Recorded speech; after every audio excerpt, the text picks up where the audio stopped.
Good afternoon. I'm Liz Purnell, an Education and Training Specialist with the Institute of Child Nutrition, and I would like to welcome you to the April webinar on how to turn your students into school meal foodies. The Institute of Child Nutrition has collaborated with USDA to host monthly webinars that were created to enhance the operation of school nutrition programs. They are designed to allow practical ideas to be shared by operators in the field, along with more technical information and available resources from USDA and allied organizations. The webinars serve as a platform for networking and provide an opportunity for all school nutrition professionals to discuss issues and provide solutions and best practices for key areas in school food service. The ICN has created a website for all materials and resources specifically related to the webinars. You can find the information at www.theicn.org. Thank you for joining today's webinar on turning your students into school food meal foodies, where you'll learn about creative strategies to immerse your students in the food culture and get them excited about tasty school meals. You'll hear from 3 amazing school district directors who will share how they have developed fun, engaging student activities and events in their school nutrition programs. I'll take just a brief moment to introduce our panelists. Adam Russo will start us off today. He is the director of the Office of School Food and Nutrition Services at Prince William County Public Schools in Manassas, Virginia. Jesse Sadler, the Director of Food Services for Sadler Community School District in Des Moines, Iowa, will present next. Then we will hear from Leslie Fowler, who is the Chief of Nutrition and Facilities Operation for Chicago Public Schools in Chicago, Illinois. After the district presentations, I'll close us out with an update on training resources and some brief announcements. During today's webinar, all attendees are muted. There will be time for questions following each speaker's presentation. If you have a question, please type it in the question box on your screen. So now, Adam, I'll turn it over to you and we'll get started.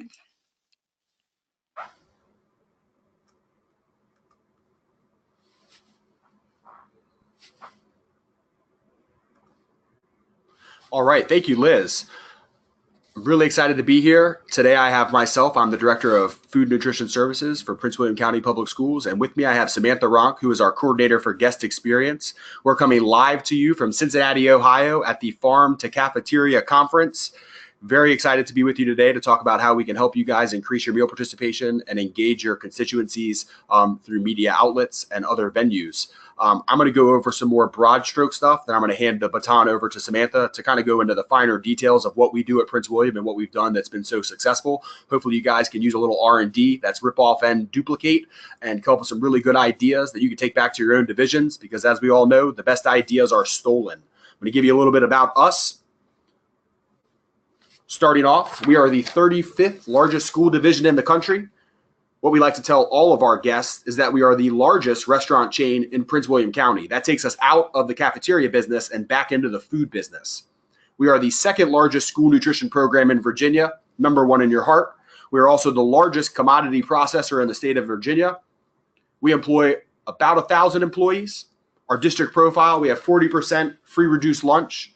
We serve 25,000 breakfasts every day, 60,000 lunches. We're on track to serve more than 10 million lunches this year.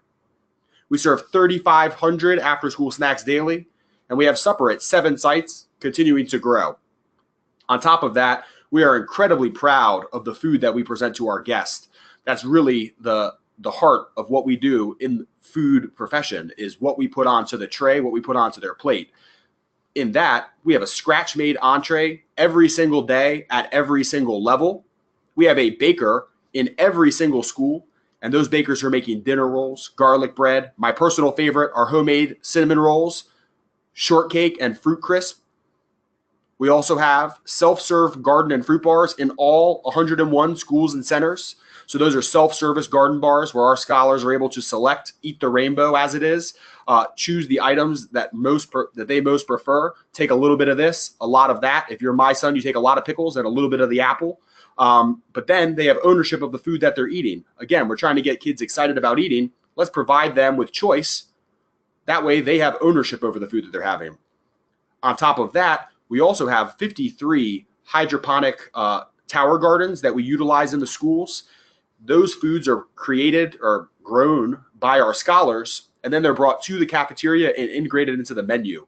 So we grow cilantro in the hydroponic center with the science class or the home ec, any number of different departments that can handle that. And then they'll bring that into the cafeteria. They'll chop, they'll dice, they'll do all those fun things with our staff, work side by side, and then it's served on the menu that day. And those students have ownership of the food that they're being served and a little bit more understanding. On top of that, we are also into the Clean Label Initiative. We are working at removing preservatives in the food that we serve to our scholars, as well as removal of high fructose corn syrup. And I'm very proud to say, as of next school year, we'll be out of the high fructose corn syrup business. It was left in 2 items. That was in whipped topping and barbecue sauce, which has been eliminated. We also have no MSG, no artificial flavors or dyes. And those are things that we're very proud of. And those are things that we tell to our constituency. Again, Panera Bread, for instance, is able to market differentiate themselves from McDonald's, from other competitors, because they're at a level above. Same thing with us. We've told our guests that our guests have told us that these things are important to them. So we've told them right back that these things are important to us because they are important to them. So now they have skin in the game. They're on the same side as us. And quite frankly, we hear from students, they say, we don't like this, we do like that. We listen to them, we engage them via media, in person. We'll go to PTO meetings, we'll meet with the students. And really, it's all about encouraging thought from our guests and encouraging participation, because as you guys know, with social media especially, our younger generation is very active. Part of being active is that they want to be heard and they want to be seen being heard by their peers. Giving that a response is the response that we get from giving a response is paramount. Students, scholars are just tickled that we would care about what they think. That's what they tell me all the time. It's like, of course we care about what you think. You are a guest. Without you, we are nothing. And we can only say that, but so much. Again, I am more of the face of the franchise. We tease at my office that I'm the Chick-fil-A cow. I do very little in the realm of marketing. I am myself all the time. And I think that's something I can always share with everybody. Don't be me. Don't be somebody else. Don't be Chef Gordon Ramsay or somebody else you saw with a shtick. Be yourself. Lean into your best attributes and be authentic. Your authentic self is what's going to draw people in. Your vulnerabilities, your truths. Being a facsimile of someone, nobody cares. They care about you. They care about your personal story. They care about your why. So do not be afraid to share that because it is impactful. With that, again, I'm the Chick-fil-A cow. I'm Dave Thomas, Guy Fieri, whatever you want to call me. I am not the one who's the brains behind all the fun stuff that we do. So I'm going to hand it over to the brains. Samantha Ronk is our coordinator for guest experience. When I came to the division in July, she was our marketing specialist. She's since been promoted and now runs marketing, packaging, as I call it, for our entire division food service department. She makes sure that everything we do has a common theme, and she is in charge of the department as far as when things go out to the public that involves our brand, it's coming through her desk to ensure that we have the same sheet of music at all times. Because again, having that common language is important. People start to get used to what your messaging is. Again, I've gone out on tour, visited locations, and Samantha traveled with me, took pictures. I teased and called her the paparazzi at the time. People loved it. Our constituency absolutely adored the fact that somebody would come to their schools and be engaged with their scholars. And that's just something that I naturally wanted to do. It's not a shtick. It's what I enjoy doing. I like being in the buildings. I like seeing our operations. Samantha weaponized that. She broadcast out what I was doing. I was just being myself. Sometimes I was being myself too quickly. I would go down and push up position and look under a dish machine because something was wrong with it. Or I'd pick up trash off the floors, mop the floor because it was dirty, because that's just who we are. She'd take a picture and say, Adam, slow down. I got to get a picture of this. But again, the goal wasn't that. But might as well take the free wins, guys. And that's what I'm here to tell you. But again, I'm going to hand the baton over to Samantha. I'm going to still be here. If you guys have any questions, go ahead and throw those in. I'll be reading those through and we'll be answering as we go along. But again, I'm going to hand it over to Samantha. So thank you guys so much. Thank you, Adam. Good afternoon, everybody. So I'm going to tell you a little bit about some of the promotions that we've done. We target all of our guests, so at every level, elementary, middle, and high school. This slide specifically shows some pictures of our elementary events. We do an event at each of the K through 5 grade levels. We worked with our Office of Student Learning to make sure that our lesson plans met SOLs and that they tied into the core curriculum there. So for kindergarten, you see the little guys in the chef hats in the top center. We do kitchen careers, so we call it Kindergarten Kitchen Career Day, and they come in and they tour the kitchen, and they're actually smaller than a lot of the commercial equipment that we have, and so it's really cute, lots of good photo opportunities, but to actually put it in their brains that, hey, this is a job opportunity. You know, later on in their lives, they hear about being doctors or veterinarians or teachers, and so to give them that exposure to food at an early age is really important, and also to get them into the kitchen to see that we make the food that we serve to them is really important. And just to tell the other directors of the room, you see these little cute guys front and center up top. We run these through, principals come through and take pictures. They absolutely adore it. We get emails from parents that are just tickled that their little guys and gals are in our kitchens and enjoying themselves. And again, it humanizes our cafeteria managers. I think a lot of times the stigma against our profession is that, you know, it's what's seen on TV. There's no positive role models that are lunch ladies, quite frankly, you know, other than maybe Chef on South Park. And I don't know how positive that is necessarily. So by role modeling that out, seeing them as a professional, because we are school nutrition professionals. That's how I greet my staff every time I see them. That shows them that. And then past that, for directors, you see those little cute chef hats and those little cute aprons.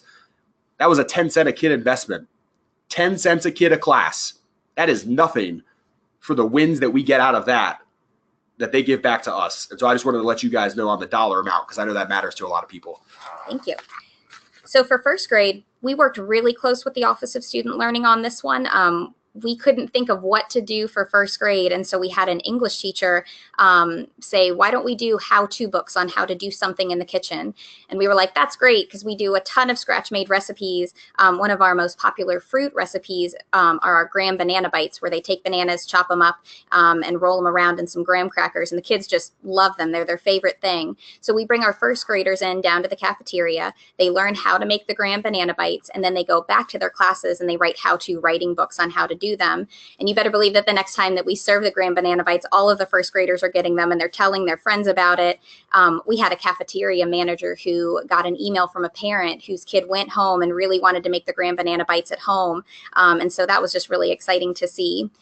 Our second graders do a corn husking contest, and I'm going to save that a little bit for the next slide because that's one of our most popular, most successful promotions that we do in elementary schools. Our third graders do a fraction fruitapalooza, and we use sections of clementine oranges to teach them about fractions. So if they open it up, they peel it and they count how many sections are in the clementine, and it can be different depending on the piece of fruit that they get, and then they have to eat one of them. And so how many do you have left? And so we do that with bananas. We have them cut bananas in halves and then quarters and then eighths, and we do it with apple slices also, so they get to use fruit in the cafeteria and learn about fractions also, which is a big push for their SOLs at the end of the year. Our fourth graders, that's the top right-hand picture, they do an apple tasting. So we call that our Virginia Grown Farm Festival for fourth graders. We like alliteration in our department.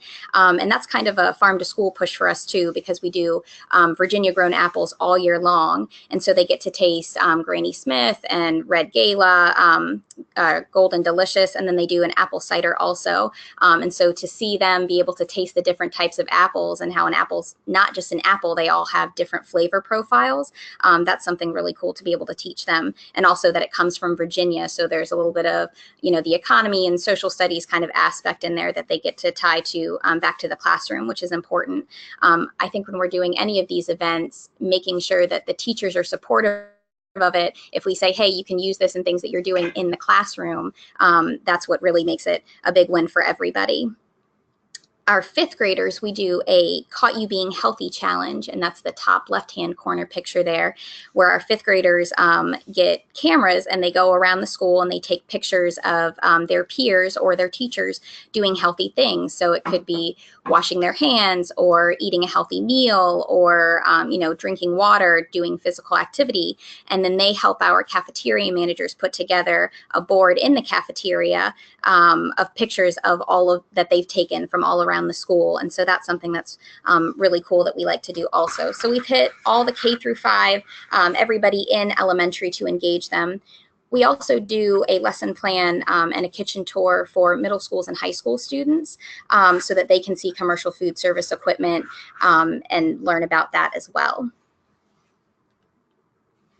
So I said I was going to save corn husking for later. This is our corn husking slide. It's by far our most successful and most popular promotion. The kids just absolutely love it. We use local corn. We do it in September during Healthy Virginians Week.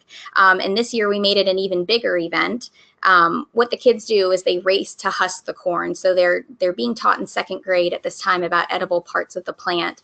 And so for them to see what corn looks like before it's peeled or husked or shucked, depending on what verbiage you use, they get really excited about that. And then we cook and serve the corn in the cafeteria the next day. And every single second grader buys lunch and gets corn on that day. And they are so excited. Our kindergarten and first grade students know that the second graders get to do that, and they are so excited to be in second grade and to kick off the school year with this contest. It's really, really exciting.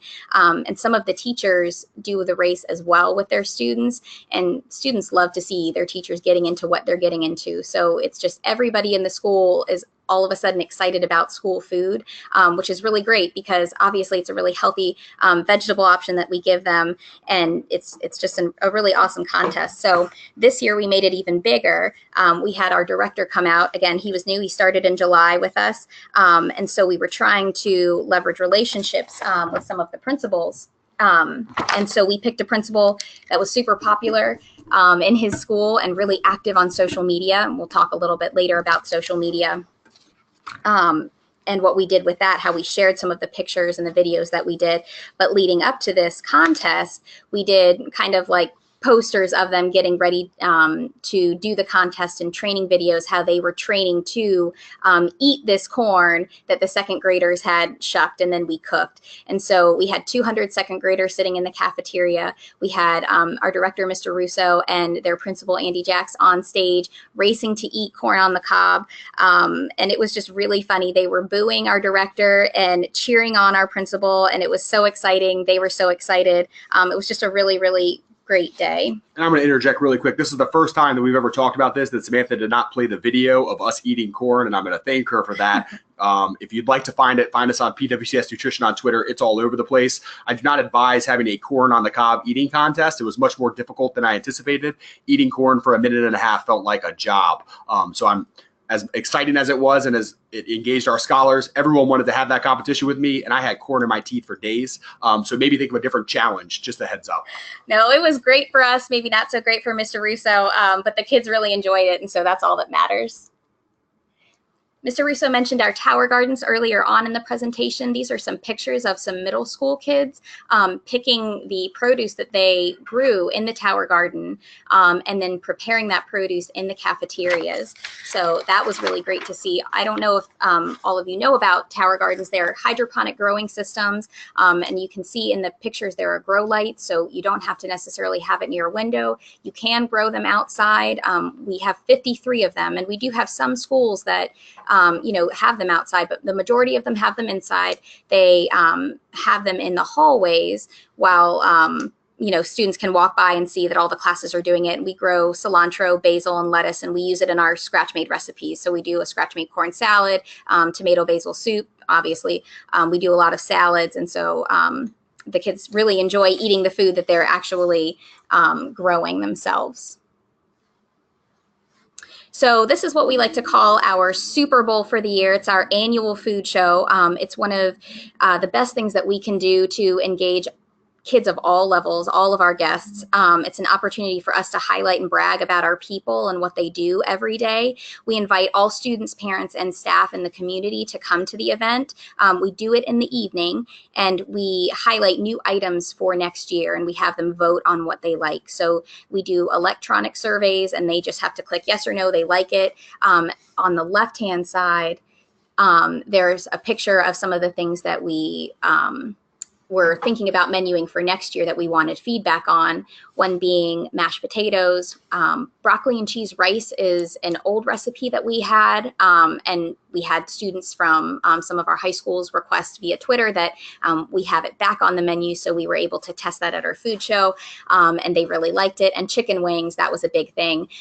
This picture on the left-hand side is actually a tweet from a high school student saying, please put these on the lunch menu. And so we really leveraged social media for this event. And you can see in the bottom picture, we have a little frame there for Instagram so people could take pictures, people could post. We had contests where they could enter. They had to tag us and tag PWCS Lunch to enter into a raffle for the evening. So that was something that was really fun. And it also got everybody posting the pictures of our food to get our message out there. So it wasn't just us doing that marketing. We also had a bread station, which I wish I had a picture of, but I don't, which this is the first year that we've ever done it. We scratch make bread 3 to 4 times a week, as Mr. Russo mentioned earlier. We do dinner rolls and garlic bread, cinnamon rolls. And so we brought out dough for the kids to play with and had like a little station with it. And they just went crazy for it. They just loved it.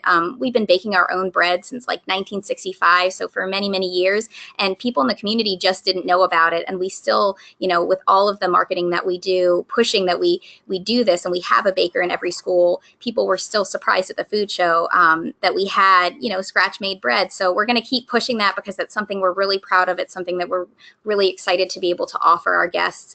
And it was a really, really fun thing to do at our food show. We also got media coverage. We have media coverage every year. This year we had Fox 5 come out, which is one of our local stations, and they covered the event for us. So that was really great. So I have a couple slides just showing some pictures of things that we posted on social media. We have 2 strategies that we kind of go with. We post pictures of our food, which is this slide, and then we post pictures of our staff, so that they, the students, especially at middle and high schools who have these social media platforms, Twitter and Instagram, can see who's actually making the food, who's behind the recipes that we're doing, who's baking the bread, who's making the broccolini, who's making the shortcake, who's doing the lasagna. All of those things, they care about that. And so we post pictures of our staff often. We also post pictures, you know, with our principals, and the students especially, they love seeing themselves. Students love seeing themselves on social media, and they're hams. They love when a camera comes around, and they're very happy to pose for a picture. So when we started the tour at the beginning of the year, and we took our director around to visit all 101 schools and centers, we decided to create a hashtag. And we didn't know if people were going to follow it, but it actually worked. And so our hashtag is "Where is the boss?" And we continue to use that on the second leg of the tour this spring. He's going back around to all 101 schools and centers. And we had lots of students that were following it. We had parents that were following it. We had school board members. Everybody was asking where the boss was going to go next. And so that was really cool. So if you're, you know, kind of thinking about social media, don't be afraid to create a hashtag. Just one word of advice, Google that hashtag ahead of time, search for it, and make sure that nobody else has used it before, and maybe used it in a way that you definitely didn't intend for it to be used. But then go for it and just use it and make it your own. We certainly used it on every post, and it definitely worked for us. So another thing that worked for us for social media was our National School Lunch Week photo contest. And actually, I didn't put any on this slide, but we had we did a photo contest. So in October during National School Lunch Week, where we could have the students post pictures of themselves, or the teachers post pictures of the students, obviously with parental permission, and they were entered in to win a prize. We gave out Kindle Fires and Beats headphones, and our director, who had been doing the tour earlier that year, was able to circle back to those schools and give those kids their prizes, and they were just so excited. Again, they're doing the marketing for us. They're showing the world, the community, their peers, who's eating school lunch and what's on their trays. And they make, as you can see from the pictures that we've had before, they make beautiful trays. I mean, we serve really amazing food, and they love to eat it, and so that's great. But they're your biggest resource when it comes to marketing, is them eating the food. A couple years ago for National School Lunch Week, we did a chant challenge where we had the schools come up with a chant about school lunch, and that was another really awesome one. They posted videos of, I wish I could show you the videos on the webinar, of students cheering about school lunch. Like, I never thought I would hear people cheering about crispy chicken, fruits and vegetables, protein and dairy, and they were just so excited. And the best thing I think about the chant challenge was they were going, you know, home, and they were singing about fruits and vegetables to their parents. And so that's in their head all the time. So these little kids, these elementary schoolers that are singing about fruits and vegetables, are going to be singing about fruits and vegetables and remembering that chant for the rest of their lives. So that was really, really cool. So we want to invite you to connect with us on social media. We have 3 platforms currently: Twitter, Instagram, and YouTube. All are on PWCS Nutrition. We also have a website, www.pwcsnutrition.com. Our director also has a Twitter handle and an Instagram handle, so you can follow him as well, connect with him. We post lots of things on there all the time about all of the promotions that we're doing. Today was just a really quick snapshot of some of the most successful things that we've done. But if you ever want to see things in the future, we'll put it all out there on social media for everybody to see.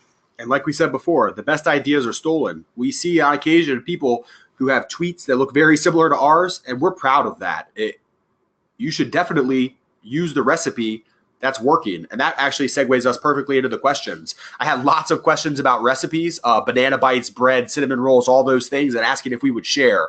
The answer is yes, we would love to share. I think that school nutrition professionals hopefully know this, but my goal isn't just to take care of my 90,000 scholars, it's to take care of every single student that needs us. So if we make something that's amazing, I want you to make it too. So if you'd like any of our recipes, please reach out to us. We will love to get that. Either direct message us on social media, or you can email myself or Samantha, and we will hook you up. Because again, a rising tide raises all ships. We want every kid to have the same opportunity for excellence that all of our scholars do presently. Another question I had was tower gardens. It was, where do you purchase them and how much do they cost? You get them at towergarden.com. You can also get them secondhand on eBay and some of those guys. I'd be a little wary about that if I was a school nutrition professional, because you can't really vet the safety of those things. You get the supplies for it also from towergarden.com, and the price point is about $1,000. You can get it for a little bit less. You can pay a little bit more, depending on your features, how snazzy that could be, just like a car. But again, the goal for the Tower Garden is incorporating the classroom into the cafeteria. We want our students to be lifelong healthy eaters and lifelong learners. Why not smash those two things together? There's no reason that the cafeteria can't be an extension of the classroom. And the more we remind our constituency about that, the more we highlight how professional our staff is and all of the great things that we do, we just get more and more buy-in, and it creates a pinwheel effect. It just keeps that pinwheel moving because it's perpetual at that point. Now we have people tweeting us their pictures because they want to be internet famous too. They want their friends to know they got the good meal like we got. And so we've created a system where we tweet, but people are also tweeting us. Again, any questions that you have, get to us on social media, DM us. Again, we're PWCS Nutrition, Prince William County Public Schools. Anything you could need, we would be very, very happy for you guys to reach out and ask any questions. We love to share. Again, thank you guys so much for your time. We're going to hand this one over to Jessie Sadler. She is the Director of Food Services for Sadler Community School District in Des Moines, Iowa. And I thank you guys so much for your time today. Thank you.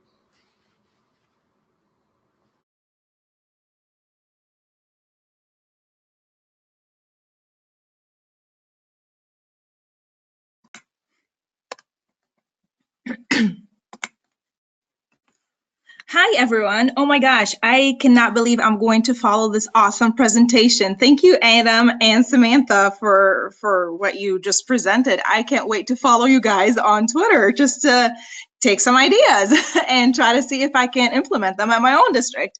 Hi, everyone. My name is Jessie Sadler. I'm the Food and Nutrition Director at Sadler Community School District in Iowa, in Des Moines, Iowa. We're a little school. We're not associated with Des Moines Public School, even though they're located in Des Moines as well. We are 1,300 kids, 3 buildings, 1 elementary, 1 middle, and 1 high school. We offer breakfast in the classroom in our elementary school, who is also participating in the CEP program, and also the after-school program. And so we have a summer food program, the fresh fruits and vegetable program, and of course provide breakfast and lunch for the other 2 buildings. Some strategies we actually started implementing 2 years ago, and we saw really good progress and increasing our both breakfast and lunch participation last year. So we are implementing them again this year just to see, okay, what else with the little tweaks here and there, what else we actually were able to do. So our goal last year was to increase communication between the following: parents, teachers, students, and the community.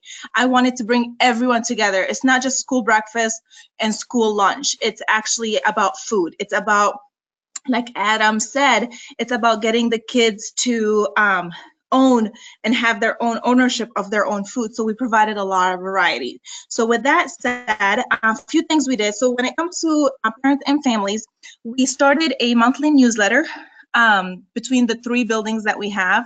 And in each newsletter, I made sure there was 1 page for wellness and 1 page for school nutrition. So whether it was promotion of lunch, of our new items, of what's going on, anything like that, we wanted to make sure we're showcasing it. We're taking a lot of pictures. We're showing the parents who are not a lot involved in our programs, oh, this is what our kids are eating. It's not just about the menus that are on the website.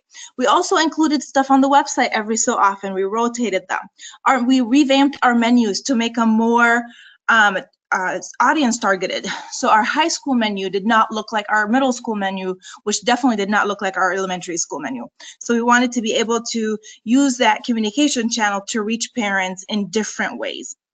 We invited parents to lunch once a year, and then we also invited parents to breakfast once a year, just so that way they can see what our meals are. They're not just, again, school lunch. We actually took very proud of it. We offered 2 hot entrees, a cold entree, different variety between salad bar, different variety for fruits and vegetables, whether they're canned or fresh or whatnot, so that way the parents can also enjoy them. We definitely included a lot of school pictures in all of our newsletters. Every single month, we made sure we have a featured item in our school newsletters. So for example, on the top left, we did a burrito bowl. And as you can see, that was at the high school. Our spaghetti was featured in our hot meal. And then we also did a lot of grab and go salads that are different salads. We offered a good 4 to 5 different varieties at the high school when it comes to salads, and we made sure they were reimbursable meals, so that way the kids can just grab them, whether they want to eat outside, they want to go to the library, or wherever they want to go and eat, they can still eat them. We focused on our school lunch week during 2015 and 16. On the top right-hand corner, you'll see the our superintendent as well as our building principal serving our turkey dinner for the kids. And the kids were super excited to walk in and be like, oh, our building principal's here. So they were really excited to have that. And we started that tradition every single year between all the 3 buildings, not just at the elementary school, at the middle and our high school as well. So it's been going really well, and I would like to continue that. We also had our principal on the left bottom part of it. At the high school, we did kind of like a little photo booth, and we also tweeted a lot of the pictures, and then the kids were able to tweet them themselves, and then the ones that were really creative with their costumes got to be in a raffle, and they won a couple of iPads.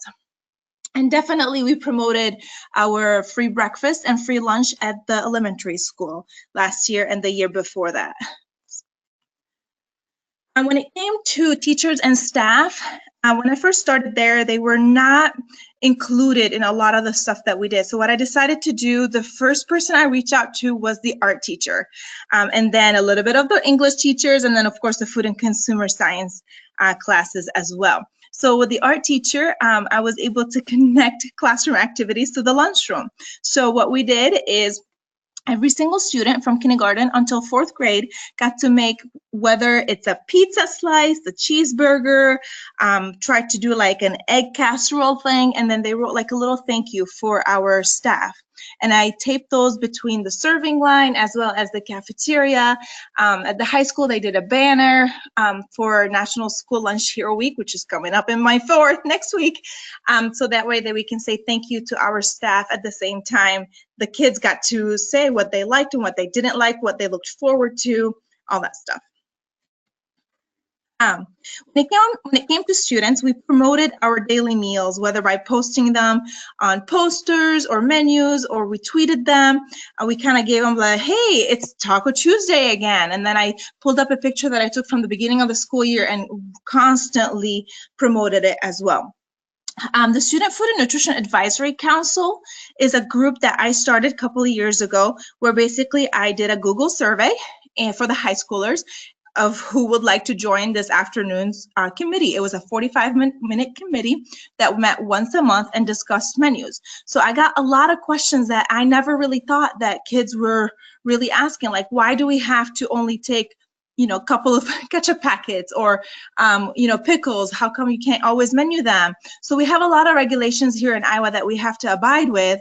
And I was able to get through the kids that way. Or we sampled new tested items, and then they would go and tell their friends, hey, next Tuesday we're going to be doing this and that. So it was really a good way to get those kids excited, especially the high school kids, excited about the meals. When it came to marketing strategies for students, we also did a Did You Know fun fact. So basically through a grant, I was able to get a couple of posters as well as print these fun facts and place them on our serving line. So for example, as you can see for the bananas, a cluster of bananas is called a hand. So we did that. And I overheard a lot of kids in the cafeteria talking about it, hey, I did not know that a cluster of bananas is called a hand, or the strawberries or anything like that. So it was kind of fun, and we rotated them every single day. We chose one category per day, and then we promoted it. So we also did protein, we did on milk, we did on grain, or whatever the hot meal is for that day. I kind of did really a lot of good fun facts that way.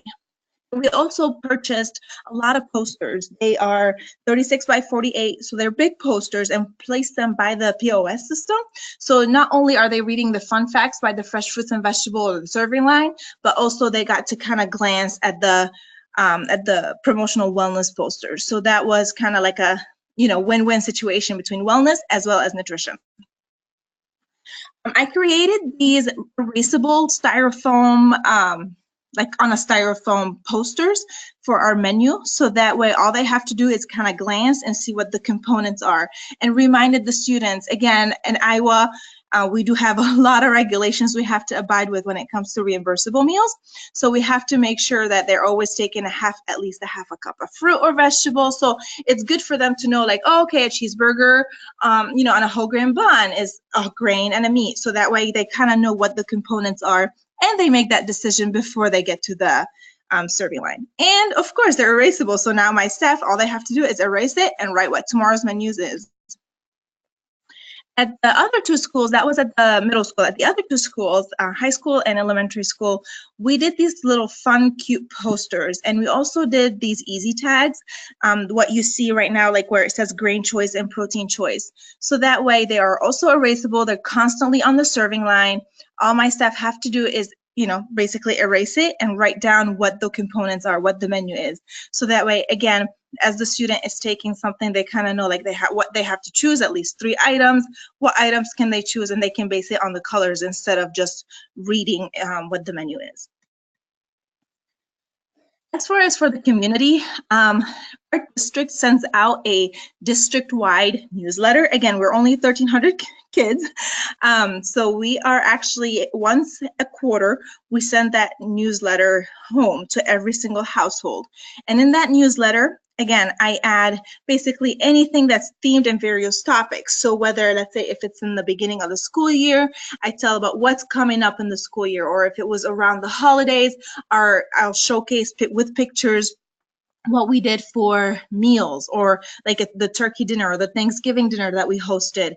Anything fun fact for the parents and for the district to know, oh, this is what's going on in the nutrition department. And of course, featured recipes. If we know that there's a meal or a side dish or even a dessert that the kids really absolutely love and they keep asking for it and they want the parents to make it at home, I do send those recipes as well. I'm also a preceptor for the dietetic interns here at Iowa State University. So I do get a rotation of interns a couple of times a year. And they vary. Sometimes I get 2 and sometimes I get 4. But with any number that I have of interns, I always put them into the activities for the kids at all levels, especially the elementary school. So on the next slide, you'll see on the right side, this is one of our interns that we had. He created the mango salsa. So it had really good fresh mangoes and strawberries and basil. It was really, really good. And so now we pulled the after school kids.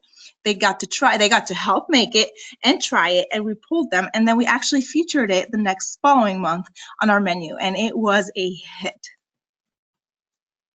With that said, we compared everything that we did for marketing for that 1 year, which was in 2015 and 16, with our breakfast participation the following year. And as you can see, our participation went up really high. I mean, it just jumped from almost 80,000 to 92,000 for breakfast. As well as for lunch, it went from 177,000 to 184,000. So we really saw a big difference when it came to marketing. So for this year, I'm really excited to kind of pull my numbers at the end of the year and see, okay, what are my numbers for both breakfast and lunch? Now, with our school district, we do have very high number for free and reduced. And actually, starting next year, K-12 will be CEP. So not only Cornell, but also at the middle school and the high school. That means a free breakfast for every single student, as well as free lunch for every single student in the district every single day. So I know our participation will increase as well, but targeting that, as well as the marketing strategies that we are doing, we're anticipating a really high numbers. We also have the summer food program. So I took our marketing skill and also, why not? Let's go ahead and market our summer food program. We do have high population of Spanish speaking population. So we actually did a poster both in English and Spanish back to back. And I sent those flyers in the first week of May with every single student home. And to top it all off, we did postcards that followed on the third week of May. We sent it to every single district household. So not only just in case the students did not make it home with their flyers, we also sent those posters. And as we can see, within 49 days of the summer, we did jump. Now, granted, that number is not very accurate just because we took on a lot of sites that Des Moines Public could not sponsor this year. But looking at our district numbers, we do have 2 sites in our district, within our district. Those numbers also really increased. So overall, marketing did help a lot. We just started a Twitter, Twitter account a couple of years ago. And then this year we started focusing by snapping pictures and just posting it, whether it's not every day, but every couple of days. And just like I said, reinforcing like, oh, it's Taco Tuesdays, or, you know, it's Pizza Wednesday or whatnot, just to kind of get those kids and parents more involved in knowing what's coming up for the following day. So this year we kept the marketing strategies the same. The only thing is I expanded our food service catering. So basically we're just promoting more healthier snacks within the classrooms, and also those were sent through newsletters as well as our quarterly newsletter, and we featured our new hot items. So whether we created new names for them, just more creative, or new items that we featured, like the hot wings bar, we did our own build your own potato bar, which was a hit, as well as the pasta bar, and definitely the sweet and sour chicken, along with other items as well. If you have any questions, definitely please feel free to reach out to me at any time, whether it's through Twitter or try to find through our website, whatnot. Definitely, I'll be more than happy to help out in any way. One of the questions that I got is, where did you get the color-coded charts? If by the color-coded charts you mean like the ones that we posted like with the easy tag, I actually created those, and I'll be more than happy to send those. But I'm pretty sure, I mean, if you Google it, they're just called the meal pattern charts, and you will definitely find a lot of samples. I did find a lot of good samples out there. I just wanted something that would be kind of like very simple for the kids to just kind of glance at it and not be able to get more confused and more trying to figure out what they want to eat. So it's just easier to kind of denote like, oh, I want a grain and I want a meat, as well as a fruit or a vegetable, or what fruit and vegetable. But with this said, I will turn the presentation over to Leslie. Thank you again for your time. Thank you. Appreciate it. That was some awesome stuff. I don't know. It's like trying to come behind all these great performances of my peers is pretty daunting and overwhelming. My name is Leslie Fowler. I'm the Chief of Nutrition and Facilities Operations for Chicago Public Schools. Chicago Public Schools has 385,000 students.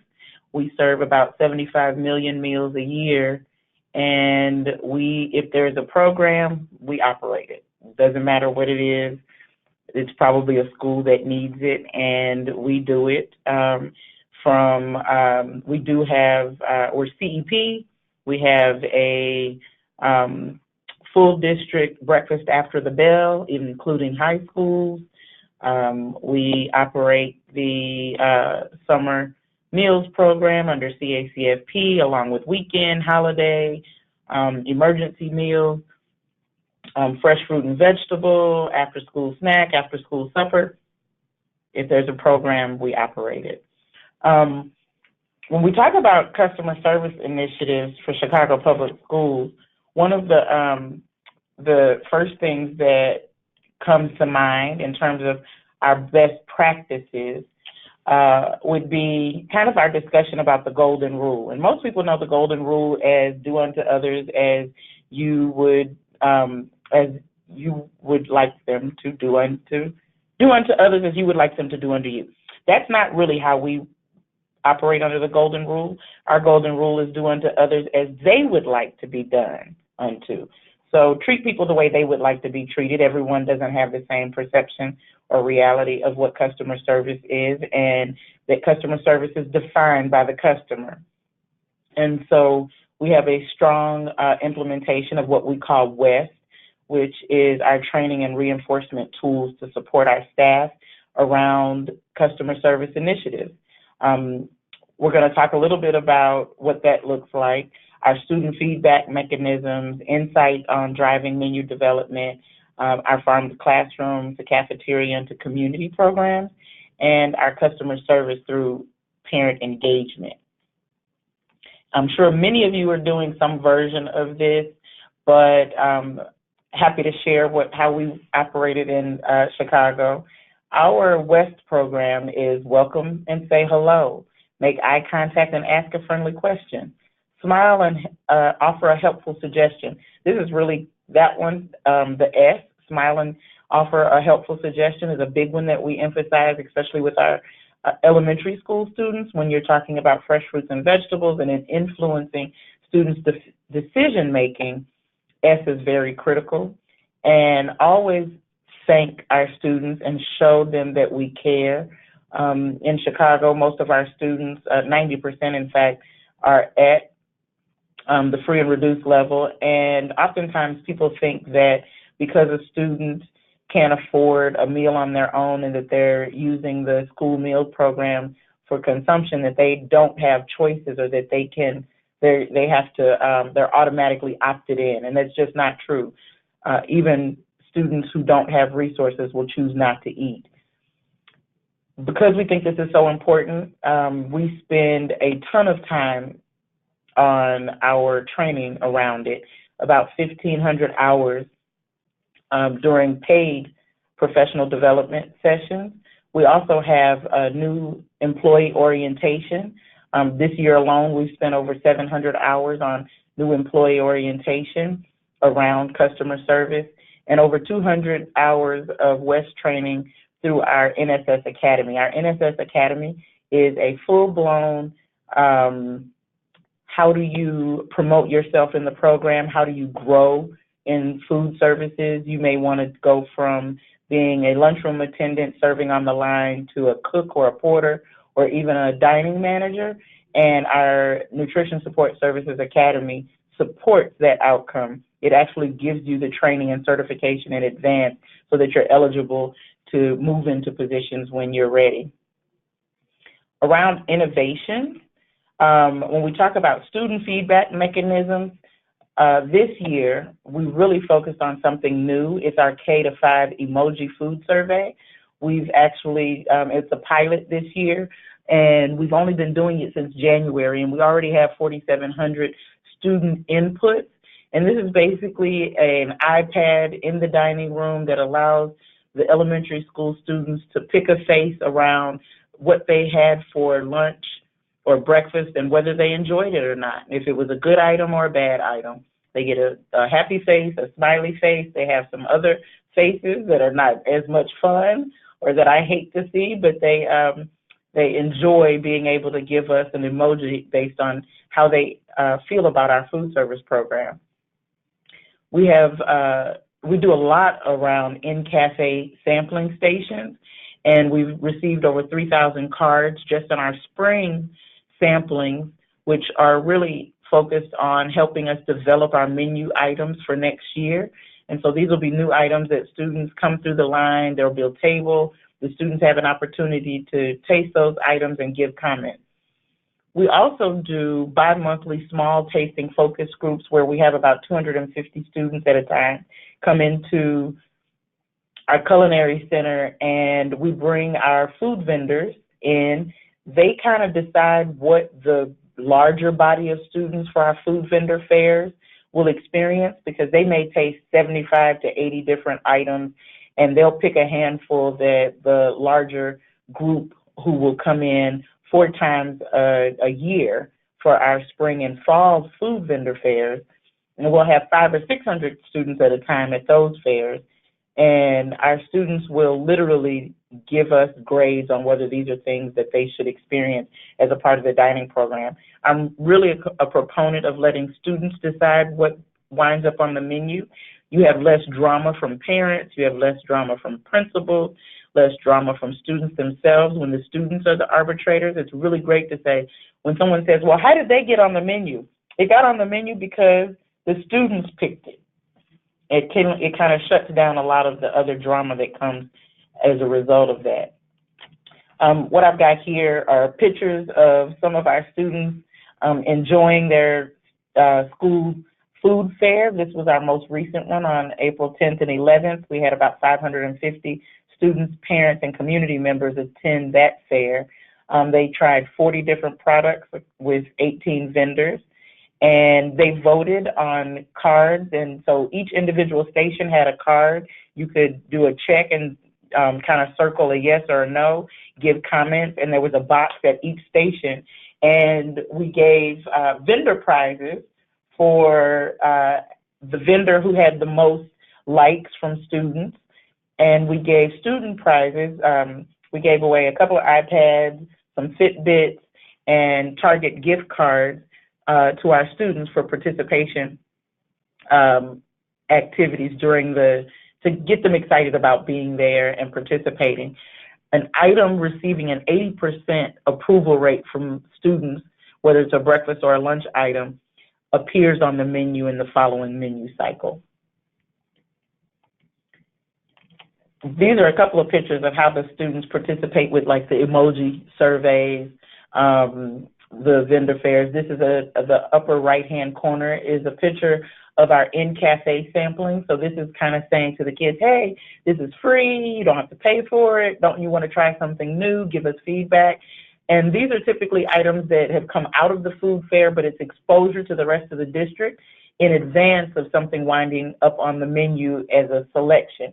One of the things that we found is our students, if they only have an opportunity to eat 2 meals a day with us, they really want to make sure that the meal that they receive is a meal that they want. And so oftentimes we will not put it on the menu if we have not sampled it first, because kids won't select it off the line if it's brand new and they've never seen it before. So it's really important to us to do the sampling so that when kids see it, they go, oh my God, I tried that, I loved it, let me try it again. Some of the data that we get around those samplings really supports how students experience the program, and it tells us what should go and what shouldn't. So if you look at the bottom left-hand corner, you'll see something that says vendor food fair, new items, tasting, and it shows you how many kids said yes, how many said no, how many said they were unsure, and it shows you which items were yeses as a result of being at 80% or more. And we really drive those innovations or our menu development based on that feedback. We do a viewpoint survey with our high school students, and they really focus on the flavor profiles that they want to experience, along with how they actually experience the cafeteria or the cafe on a daily basis. And it helps us determine whether or not this is something that we need to focus on in future endeavors around our menu, or if the trends are changing with the students, it helps us identify what vendors we might want to go out and look at bringing in to address those challenges. As you can see, this past school year, we had our highest percentage of requests from high school students were that they wanted more Mexican flavor profiles as well as Italian profiles. And it was interesting because we had to do a little more digging because we oftentimes have pasta on the menu, and Italian to them wasn't necessarily pasta. And so we really sometimes needed to do a little more digging around what those terms mean so that we can focus on whether or not we're meeting students' needs. In the dining experience, this is also a very student-driven process. Our dining brand for our elementary schools is called Feel the Fresh. These are before and after pictures. These were all designed and supported by students in the designing. Our students said that they wanted to see themselves as fruits and vegetables. And so you can see in the top right-hand corner, as well as the right-hand bottom, that they're actually pictures of students, but the background of the student is actually a fruit or a vegetable. And they really wanted something colorful and fun, and they, in fact, picked the name Feel the Fresh. When we talk about innovations in the classroom, we have the farmer in the classroom. This is literally our farm to school program. Our local farmers who provide local products oftentimes come to the classroom, speak to students about how a product is grown, how it's harvested, and what it looks like prior to it winding up on the plate. We also have a farm to community box. This is literally a box that families can order in advance, kind of like a meal prep box where they can use their link or SNAP funds to buy it. The boxes never cost more than $25, and they're always featured the local items that we have in the meal program to support how families eat at home, and how we encourage through our nutrition education programming, how we encourage students to eat so that they can then influence what happens at home. And then we have Eat What You Grow, which is the student influence. We grow in our garden. Once we grow, the students harvest, and we actually have a full GAP certified program that allows the students to bring their produce into their cafeteria and make it a part of their lunch program for the day or the week, depending on how much produce they deliver. And we can't leave our parents out of our innovations because without them, they support students and the educational process. And so our students, we have a parent university, and the parents come along with their students from time to time. And we do School Food 101. We will do cooking demos, snacks. We will talk about that meal prep box and encourage them to actually participate in the box to help them improve. We have a lot of food deserts in Chicago, and so this actually influences and improves the amount of produce that our students have access to when they take a box home.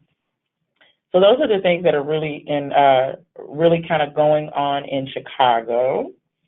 And we have a couple of questions, and so let me see here.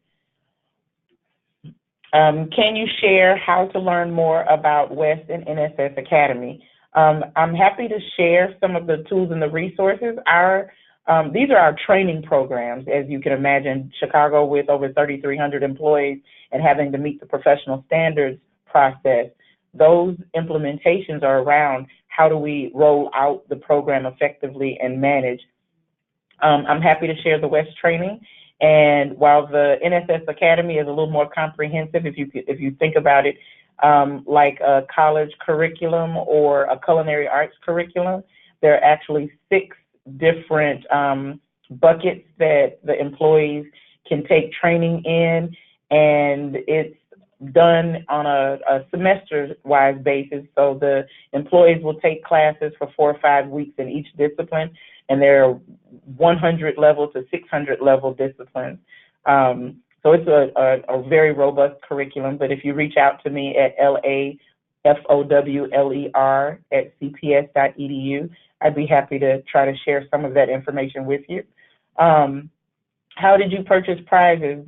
What fund? I was under the understanding we cannot purchase promotional items for my cafeteria fund. I actually have a food service management company, and the food service management company funded the awards and prizes for our students and vendors. What funds did you say? What funds did you use for the vendor? And okay, that's the same question twice. Would you mind sharing your emoji survey format program? I absolutely don't mind. It's a purchased item. It's a software from a software company. I'll be happy to share that information out. I don't have it on me, but I will be happy to share it with the monitors of the webinar today, and they can send it out to the participants. And that's it for CPS.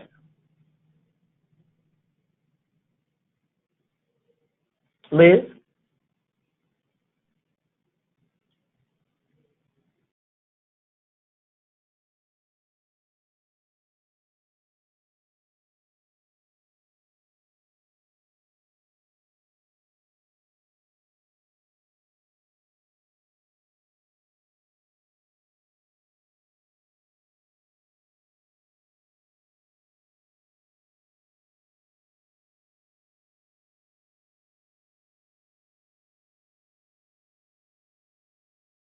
Thank you, Leslie. I'd also like to thank our other panelists for sharing with us today. We heard about so many great ideas that are going on across the country. Very impressive what these districts are doing. Before we close out today, I just want to give some information about training resources, and I have a few announcements. ICN has several resources related to marketing, and all of our resources are free. We have social media marketing for school nutrition programs. It's a 2-hour training resource that provides information on the basic terms and concepts of current social media marketing strategies for school nutrition programs. Best Practices for Marketing the School Nutrition Program is a downloadable resource that can be used to help develop successful marketing initiatives for school nutrition programs. And ICN has Marketing Your School Nutrition Program information sheets that provide information on how to create a brochure to spread the good news about your program, as well as marketing school nutrition to your community. And my last announcement for the day is to invite everyone to be looking for ICN's brand new website that's going to be launching really soon. And just a final reminder that today's webinar has been recorded and can be viewed on the ICN website at www.theicn.org. This concludes our April webinar, and remember to check us out next month for another webinar on exciting things going on in school nutrition across the country. Thanks again for your participation, and have a great day.